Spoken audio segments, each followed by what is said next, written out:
এটাকে বলে দিতে হবে যেটা বলছিলাম আমরা পরে বলবো। ঠিক আছে, কি দেওয়া আছে ফ্র্যাকশন ডেসিমেল আর পার্সেন্টেজ।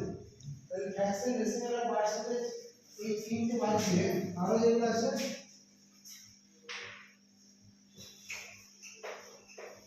একটা প্রাইম একটা কম্পোজিট ইভেন অড। ঠিক আছে, এখানে বুঝুন 1 মানে একটা হোল নাম্বার, পূর্ণ সংখ্যা অর্থাৎ হোল নাম্বার 1 2 3 এগুলো কি এগুলো সব তোমার এগুলো দশমিক নেই আছে কি 1 2 3 এগুলো সব পূর্ণ সংখ্যা।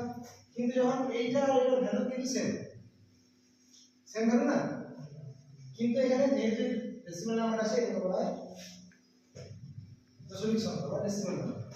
আবার সিমিলার মিনিং এটা মানে এটা যদি আমরা ক্যালকুলেশন করি আগের দিনে দেখেছিলাম যে 100% মানে কত, এটা মানে কত 100/100 কারেক্ট করে দিলে 1, মূল ভ্যালুটা আমার সেম কিন্তু আলাদা আলাদা ফর্মুলা লেখা আছে।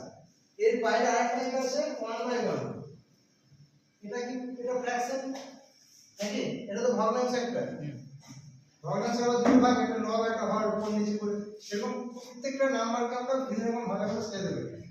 বেশ, এখানে যে বলেছে তাহলে 1 অর্থাৎ 1.0 আর 100% এটা একদম ভাগ গেল।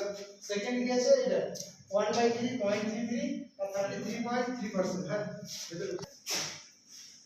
এখানে আছে ফ্র্যাকশন 1/3, এটা বলছি 1/3 কে যদি তুমি ভাগ করো তাহলে 0.333 এভাবে ভাগ শেষ হবে না, সেজন্য এখানে ডেসিমাল উপর আপাতত 3টে পয়েন্ট নেওয়া আছে, মানে 3 ডেসিমাল অবধি। তারপরে যদি বলে আরো কতগুলো 3 হয়ে যাবে, এবার সেটাকে পার্সেন্টেজ করলে এরকম আসে। কি আসে যদি আমি 0.333 অবধি নিই ইনটু 100% তাহলে 33.3 এটা আসছে কি না। আবার যদি আমি এইভাবে নিই 1/3 ইনটু 100% তাহলে 100/3 অর্থাৎ 33 পূর্ণ 1/3%। এখানে এই যে ভ্যালুটা দেওয়া আছে 3.3% আর এখানে এটা বের করলাম 33 পূর্ণ 1/3, ভ্যালুটা আবার একেবারে সেম তো। নিচে সেম, নিচে যেগুলো দেওয়া আছে সেগুলো একই রকম ভাবে পারবে উপর থেকে, পিডিএফটা তোমাদের আমি দিয়ে দেবো, বাকিটা বলবো। আচ্ছা, এরপর আসছে